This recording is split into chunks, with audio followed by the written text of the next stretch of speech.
Welcome to crime reporter. ನಿಮ್ಮ ನಡುವೆನೇ ಇದ್ರೂ ಪೂರ್ತಿಯಾಗಿ ಕಾಣಲ್ಲ ಈ ಪಾತಕ ಲೋಕ. ನಮ್ಮ ಕ್ರೈಮ್ ರಿಪೋರ್ಟರ್ ಟೀಮ್ ಕ್ರೈಮ್ ಬೀಟ್ಗೆ ಇಳಿದ್ರೆ ಪಾತಕಗಳು ಬಯಲಾಗ್ತವೆ, ಪಾತಕಿಗಳು ಸಿಕ್ಕಿ ಬೀಳ್ತಾರೆ, ಪೊಲೀಸರು ಕುತ್ಕೊಂಡು ಕತೆ ಹೇಳ್ತಾರೆ. ಬನ್ನಿ, ಇಂತಹ ಅಪರಾಧ ಜಗತ್ತಿನ ಕುರಿತ ವಿಭಿನ್ನ ನೋಟವೇ ಈ ಕ್ರೈಮ್ ರಿಪೋರ್ಟರ್.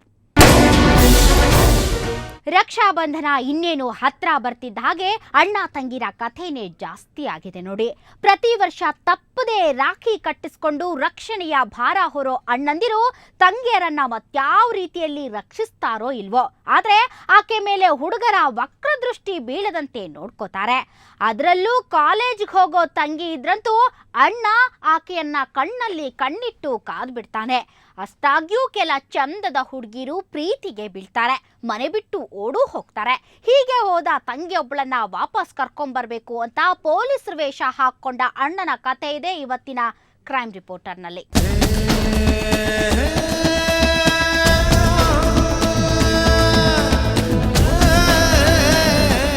ಇದೊಂದು ವಿಚಿತ್ರ ಕಥೆ.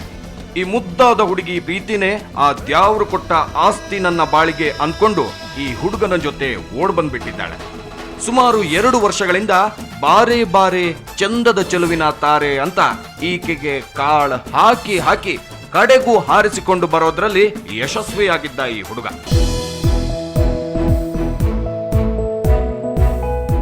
ಇಬ್ಬರು ಹದಿಹರೆಯದ ಪ್ರೇಮಿಗಳು 100 ಕಾಲ ಜೊತೆಯಾಗಿ ಬಾಳೋ ನಿರ್ಧಾರಕ್ಕೆ ಬಂದು ಒಂದಾಗ್ಬಿಟ್ಟಿದ್ದಾರೆ. ಹೀಗೆ ಗರಿಬಿಚ್ಚಿ ಹಾರಿದ ಪ್ರೇಮ ಪಕ್ಷಿಗಳು ಧಾರವಾಡದ ಪ್ರತಿಷ್ಠಿತ ಕರ್ನಾಟಕ ಕಾಲೇಜಿನ ವಿದ್ಯಾರ್ಥಿಗಳು. ಅಲ್ಲಿ ಬಿಕಾಂ ಓದಿದ್ದ ಈ ಯುವ ಪ್ರೇಮಿಗಳ ಹೆಸರು ಶ್ರುತಿ ಮತ್ತು ವಿಜಯ್.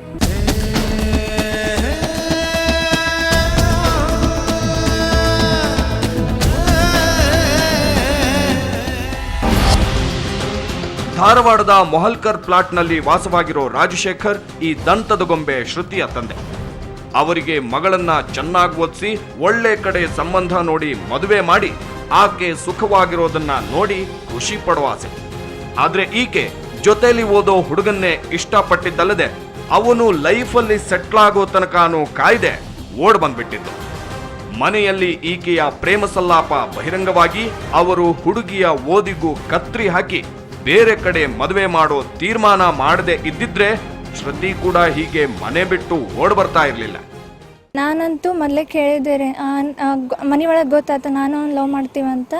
ಅದಕ್ಕೆ ಮಾಡೋದಕ್ಕೆ ಅವ ನೀನು ಇನ್ಮೇಲಿಂದ ಕಾಲೇಜ್ಗೆ ಹೋಗೋದು ಬೇಡ ಅಂತೆಲ್ಲ ಹೇಳಕತ್ತ. ಇಲ್ಲ ನಾನು ಹೋಗ್ತೀನಿ, ನಂಗೆ ಅವ್ನು ಬೇಕೇ ಬೇಕಂತ ಹೇಳ್ತೀರಿ. ಅದಕ್ಕೆ ಇಲ್ಲ ನಿಂಗೆ ಬೇರೆದವ್ರಿಗೆ ಕೊಟ್ಟು ಮದುವೆ ಮಾಡ್ತೀವಿ, ನೀನು ಕಾಲೇಜ್ ಬಿಟ್ಬಿಡ ಅಂತೆಲ್ಲ ಹೇಳ್ದೆ. ಅದಕ್ಕೆ ನಾನು ಒಂದು ದಿವಸ ಅವ್ನ ಬರ್ಡೇ ಇತ್ತಂದು ನಾನು ಕಾಲೇಜ್ಗೆ ಹೋದೆ. ಅವತ್ತು ಹೋದ್ಕೂಡ ಅವನ ಮತ್ತು ಅಲ್ಲೇ ಅವತ್ತು ಅಲ್ಲಿಂದ ಮನೆ ಬಿಟ್ಟು ಬಂದುಬಿಟ್ಟೆ ರೀ. ಅವಳು ಬರೋದನ್ನೇ ಕಾಯ್ಕೊಂಡಿದ್ದ ವಿಜಯ್ ಮತ್ತೆ ಧಾರವಾಡದಲ್ಲಿ ನಿಲ್ಲಲಿಲ್ಲ. ಸೀದಾ ಬಾದಾಮಿಯ ರಿಜಿಸ್ಟ್ರಾರ್ ಆಫೀಸ್ಗೆ ಹೋಗಿದ್ದಾರೆ. ಇಬ್ರು ಮದುವೆ ಮಾಡ್ಕೊಂಡಿದ್ದಾರೆ. ಅಲ್ಲಿ ವಿಜಯ್ ಮೊದಲೇ ಮದುವೆಯ ವ್ಯವಸ್ಥೆ ಮಾಡಿ ನಂತರ ಶ್ರುತಿಯನ್ನ ಕರೆಸ್ಕೊಂಡಿದ್ನೋ ಏನೋ ಗೊತ್ತಿಲ್ಲ. ಅವನು ಮಾತ್ರ ಮದುವೆಗೆ ನನ್ನ ಅಪ್ಪ ಅಮ್ಮ ಒಪ್ಪಿದ್ದಾರೆ, ಹಂಗಾಗಿ ಮೊದಲ ದಿನ ಅವರ ಸಮ್ಮುಖದಲ್ಲಿ ದೇವಸ್ಥಾನದಲ್ಲಿ ಮದುವೆ ಮಾಡಿಕೊಂಡು ನಂತರ ಈ ಮದುವೆನ ರಿಜಿಸ್ಟರ್ ಮಾಡಿಸಿದ್ದೀವಿ ಅಂದಿದ್ದಾನೆ. ಒಟ್ನಲ್ಲಿ ಬಿಕಾಂ ವಿದ್ಯಾರ್ಥಿಗಳು ಗಂಡ ಹೆಂಡತಿಯಾಗಿದ್ದಾರೆ. ಇಬ್ರು ಮೇಜರ್ ಮದುವೆ ಮಾಡಿಕೊಂಡಿದ್ದಾರೆ. ಅದಕ್ಕೆ ಯಾರು ವಿರೋಧಿಸೋದಕ್ಕೂ ಆಗಲ್ಲ. ನಾವು ಈಗ ಹೇಳೋದಕ್ಕೆ ಹೊರಟಿರೋದು ಇವರ ಪ್ರೇಮ ವಿವಾಹದ ಕಥೆಯನ್ನಲ್ಲ, ಈ ಜೋಡಿಯ ಮದುವೆ ನಂತರದ ಕಥೆಯನ್ನ. ಬಾದಾಮಿಯಲ್ಲಿ ಮದುವೆ ಮಾಡಿಕೊಂಡ ಶ್ರುತಿ ವಿಜಯ್ ಜೋಡಿ ನೇರವಾಗಿ ರಾಣಿಬೆನ್ನೂರಿನ ಬಸ್ ಹತ್ತಿ ಹಲಗೂರಿಗೆ ಹೋಗಿದ್ದಾರೆ. ಅದು ಈ ಹುಡುಗ ವಿಜಯ್ನ ಹೆತ್ತವರಿರೋ ಊರು. ಅಪ್ಪ ಅಮ್ಮ ತಮ್ಮ ಸೊಸೆನ ಸಂಭ್ರಮದಲ್ಲಿ ಮನೆ ತುಂಬಿಸಿಕೊಳ್ಳಲಿ ಅಂತ ಮನೆಗೆ ಕರ್ಕೊಂಡು ಹೋದ ಹುಡುಗನಿಗೆ ಅಲ್ಲಿ ಆಘಾತವಾಗಿದೆ. ಅವರ ಅಪ್ಪ ಅಮ್ಮ ಮನೆಯಲ್ಲಿಲ್ಲ. ಅಕ್ಕಪಕ್ಕದವರನ್ನ ಕೇಳಿದಾಗ ಧಾರವಾಡದ ಪೊಲೀಸರು ಬಂದು ಕರ್ಕೊಂಡು ಹೋಗಿದ್ದಾರೆ ಅಂತ ಹೇಳಿದ್ರು. ಕೂಡಲೇ ನವಜೋಡಿ ಸ್ಟೇಷನ್ಗೆ ಬಂದಿದೆ. ನೋಡಿದ್ರೆ ಇಲ್ಲೂ ವಿಜಯ್ನ ಹೆತ್ತವರಿಲ್ಲ. ಅಷ್ಟಕ್ಕೂ ಪೊಲೀಸರು ಅವರನ್ನ ಕರ್ಕೊಂಡೇ ಬಂದಿಲ್ಲ. ಆಗ್ಲೇ ವಿಜಯ್ಗೆ ಶ್ರುತಿಯ ಅಣ್ಣನ ಮೇಲೆ ಅನುಮಾನ ಬಂದಿದೆ. ಯಾವಾಗ ವಿಜಯ್ ಅನುಮಾನಿಸಿದ್ನೋ ಆಗ್ಲೇ ಶ್ರುತಿ ಅಣ್ಣ ಸಂತೋಷ್ನೇ ಈ ಕೆಲಸ ಮಾಡಿರೋದು ಅನ್ನೋ ತೀರ್ಮಾನಕ್ಕೆ ಬಂದುಬಿಟ್ರು. 1.5 ವರ್ಷ ಆಯ್ತು ನಮ್ದು ಲವ್ ಸ್ಟಾರ್ಟ್ ಆಗಿ. ಅವ್ರ ಮನೆಯಲ್ಲಿ ಗೊತ್ತಾಯ್ತು, ಅದಕ್ಕೆ ಅವ್ರ ಮನೇಲಿ ಅಪೋಸ್ ಮಾಡಿದ್ರು. ಅಪೋಸ್ ಮಾಡಿದ ದಿನ ಅವಳು ಕಾಲೇಜ್ ಬಿಡಿಸಿದ್ರು ಅವಳಿಗೆ ಹೊಡೆದು. ಅದಕ್ಕೆ ಅವಳು ಮನೆಯಲ್ಲಿ ಜಗಳ ಮಾಡಿ ನಮ್ಮ ಜೊತೆ ಬಂದು ಹಿಂಗೆ ಮ್ಯಾರೇಜ್ ಆಗೋಣ ಅಂತ ಹೇಳಿದ್ಲು. ಹೇಳಿದಾಗ ಇಬ್ರು ಮೇಜರ್ ಇದ್ವಿ ನಾವು. ಮೇಜರ್ ಇದ್ದಿದ್ದಕ್ಕೆ ನಾವು ಅದಕ್ಕೆ ನಮ್ಮ ಮಮ್ಮಿ ಡ್ಯಾಡಿ ಒಪ್ಪಿಗೆ ಪಡ್ಕೊಂಡು ಅವರ ಸಮ್ಮುಖದಲ್ಲಿ ನಾವು ಮ್ಯಾರೇಜ್ ಆಗಿ ಆಮೇಲೆ ರಿಜಿಸ್ಟರ್ ಆಫೀಸ್ನಲ್ಲಿ ರಿಜಿಸ್ಟರ್ ಆಗಿದ್ದೇವೆ. ಈಗ ಪ್ರಾಬ್ಲಮ್ ಆಗಿರೋದು ಏನಂದ್ರೆ ಅವರನ್ನ ನಮ್ಮ ಮಮ್ಮಿ ಡ್ಯಾಡಿನ ಟಾರ್ಚರ್ ಮಾಡ್ಕೊಂತ ಬೆಳಗ್ಗೆ ಹೊಡ್ಕೊಂಡು ಕರ್ಕೊಂಡು ಹೋಗಿದ್ದಾನೆ. ಎಸ್, ಅವನೇ ಕಿಡ್ನಾಪ್ ಮಾಡಿದ್ದ.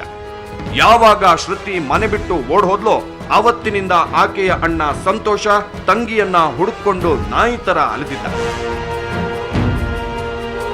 ಎಲ್ಲಿದ್ರೂ ಹುಡುಕಿ ತರಲೇಬೇಕು ಅಂತ ಪಣ ತೊಟ್ಟು ನಿಂತಿದ್ದವನ ಕೈಗೆ ಇವರು ಸಿಗ್ಲಿಲ್ಲ. ಕಡೆಗೆ ವಿಜಯ್ ಮನೆಯ ಅಡ್ರೆಸ್ ಪತ್ತೆ ಮಾಡಿದ ಸಂತೋಷ ಅವರನ್ನ ಹಿಡ್ಕೊಂಡ್ರೆ ಹುಡುಗ ಹುಡುಗಿ ಎಲ್ಲಿದ್ದಾರೆ ಅನ್ನೋದು ಗೊತ್ತಾಗುತ್ತೆ ಅನ್ನೋ ತೀರ್ಮಾನಕ್ಕೆ ಬಂದಿದ್ದ. ಒಂದಿಷ್ಟು ಜನ ಸ್ನೇಹಿತರು ಸಂಬಂಧಿಗಳು ಸೇರಿ ವಿಜಯ್ನ ತಂದೆ ಶಂಕರಪ್ಪನವರ ಮನೆಗೆ ಹೋಗಿದ್ರು. ಅಲ್ಲಿ ಬಂದವರು ಶ್ರುತಿ ಕಡೆಯವರು ಅಂದ್ರೆ ಕೆಲಸ ಕೆಡಬಹುದು ಅನ್ಕೊಂಡು ನಾವು ಪೊಲೀಸರು ಅಂದ್ರು. ವಿಚಾರಣೆ ಮಾಡಬೇಕು ಬನ್ನಿ ಅಂತ ನೈಸಾಗಿ ವಿಜಯ್ನ ಹೆತ್ತವರನ್ನ ಕರ್ಕೊಂಡ್ ಬಂದ್ಬಿಟ್ರು. ಗಾಡಿ ಹತ್ತಿದ ಮೇಲೆ ಅವರಿಗೆ ಟಾರ್ಚರ್ ಶುರುವಾಗಿದೆ. ಅದೆಷ್ಟೇ ಹೊಡೆದು ಬಡಿದು ಮಾಡಿದ್ರು ಮಕ್ಕಳೆಲ್ಲಿದ್ದಾರೆ ಅಂತ ಅವರು ಹೇಳದಿದ್ದಾಗ ನೇರವಾಗಿ ಧಾರವಾಡ ಸ್ಟೇಷನ್ಗೆ ಕರ್ಕೊಂಡ್ ಬಂದಿದ್ದಾರೆ.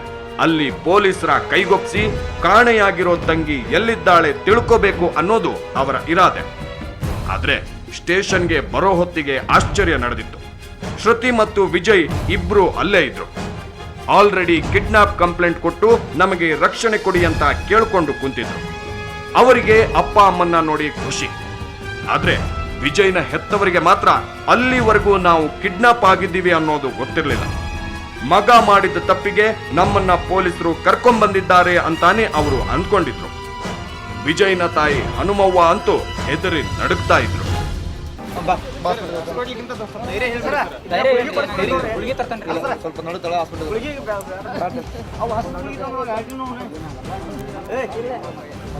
ಯಾಕೆ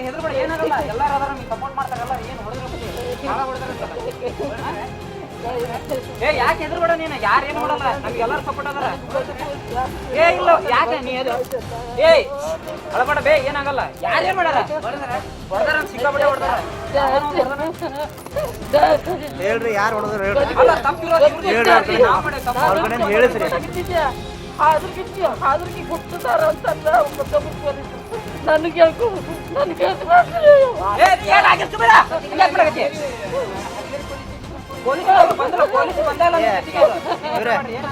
ಹೊಡೆದವ್ರು ಯಾರಮ್ಮ ಹೇಳ್ರಿ.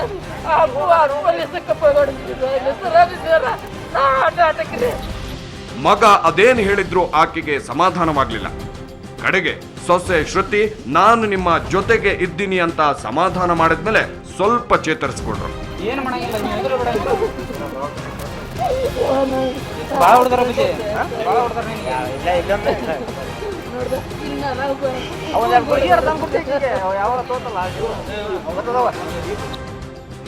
ಹೀಗೆ ಗಂಡ ಹೆಂಡತಿ ಸೇರಿ ಸ್ವಲ್ಪ ಸಮಾಧಾನ ಮಾಡಿದ್ಮೇಲೆ ವಿಜಯ್ನ ತಾಯಿ ಸ್ವಲ್ಪ ಮಾತಾಡೋಷ್ಟಾದ್ರು.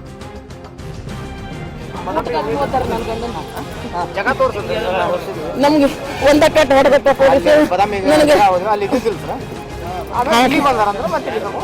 ಪೊಲೀಸರು ಬಂದ್ರು. ಏನ್ ನಮ್ಗೆ ಟಾರ್ಚರ್ ಏನ್ ಮಾಡಿಲ್ರಿ? ಏನಿಲ್ಲ, 2 ಮಂದಿ ಒಳಗೆ ಹೋಗ್ರಿ, ನಾ ಚಪಾತಿ ಉದ್ದಾಕತ್ತಿದ್ದೆ.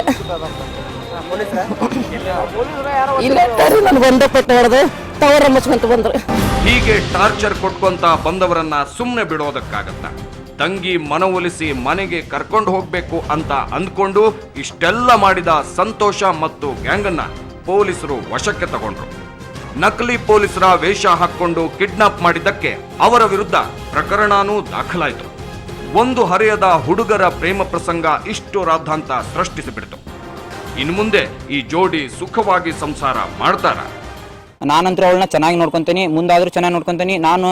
ನಾನು ಮತ್ತು ನಮ್ಮ ಫ್ಯಾಮಿಲಿಯವ್ರನ್ನ ಅವಳನ್ನ ಈಗ ನನ್ನ ಹೆಂಗೆ ನೋಡ್ಕೋತಾರೆ, ನಮ್ಮ ಮಮ್ಮಿ ಡ್ಯಾಡಿ ಆಕಿನೂ ಹಂಗೆ ನೋಡ್ಕೋತಾನೆ ಅಂತ ಆಕಿ ಭರವಸೆ ಕೊಟ್ಟಿದ್ದಾರೆ. ಅವರು ನಮ್ಮ ಹತ್ರ ಎಲ್ಲ ಡಾಕ್ಯುಮೆಂಟ್ಸ್ ಇದೆ ಭರವಸೆ ಕೊಟ್ಟಿದ್ದು. ಆಮೇಲೆ ನಾವು ರಿಜಿಸ್ಟರ್ ಆಗಿದ್ದು, ರಿಜಿಸ್ಟರ್ ಪೇಪರ್ಸ್ ಎಲ್ಲ ನಮ್ಮ ಹತ್ರ ರೆಡಿ ಇದ್ದಾವೆ. ನಾವಿಬ್ರು ಮೇಜರ್ ಇದ್ದಾವೆ. ಆದರೆ ಇವ್ರ ಮನೆಯಿಂದ ನಮ್ಮಿಬ್ಬರಿಗೆ ರಕ್ಷಣೆ ಬೇಕಾಗೈತಿ. ನಮಗೆ ಇವ್ರ ಮನೆಯಿಂದ ತೊಂದರೆ ಆಗಾಕತ್ತೈತಿ. ಇನ್ನು ಇವರಿಗೆ ಯಾರ ಮನೆಯವರು ತೊಂದರೆ ಕೊಡಲ್ವೇನೋ, ಆದ್ರೆ ಇನ್ನೂ ಡಿಗ್ರಿ ಕೂಡ ಮುಗಿಸಿರದ ಈ ಹುಡುಗ ಸಂಸಾರದ ಜವಾಬ್ದಾರಿಯನ್ನ ಅದೆಷ್ಟು ಸಮರ್ಪಕವಾಗಿ ನಿಭಾಯಿಸ್ತಾನೆ ಗೊತ್ತಿಲ್ಲ. ಎಲ್ಲರೂ ಚೆನ್ನಾಗಿದ್ರೆ ಅಷ್ಟೇ ಸಾಕು. ವಯಸ್ಸು ನೋಡಿ ಪ್ರೀತಿ ಹುಟ್ಟಿಬಿಡುತ್ತೆ. ಆದ್ರೆ ಪ್ರೀತಿಸೋದಕ್ಕಿಂತ ಮೊದಲು ಸ್ವಲ್ಪ ಹಿಂದೆ ಮುಂದೆ ಯೋಚಿಸಿದ್ರೆ ಆಗಬಹುದಾದ ಅನಾಹುತಗಳಾದ್ರೂ ತಪ್ಪುತ್ವೇನೋ. ಪ್ರೀತಿ ಮಾಡಬಾರ್ದು, ಮಾಡಿದ್ರೆ ಜಗಕ್ಕೆ ಹೆದರಬಾರ್ದು ಅನ್ನೋ ಹುಡುಗ ಹುಡುಗಿರು ಪ್ರೀತಿ ಮಾಡಿ ಮದುವೆಯಾದ ನಂತರ ಮತ್ತೆ ಇದೇ ಜಗತ್ತಿನಲ್ಲಿ ಇದೇ ಸಮಾಜದಲ್ಲಿ ಬದುಕಬೇಕು ಅನ್ನೋದನ್ನ ನೆನಪಿಟ್ಕೊಳ್ಬೇಕು ಅಂತ ಹೇಳ್ತಾ ನೆಕ್ಸ್ಟ್ ಸ್ಟೋರಿಗೆ ಹೋಗೋದಕ್ಕಿಂತ ಮುಂಚೆ ಒಂದು ಸಣ್ಣ ಬ್ರೇಕ್.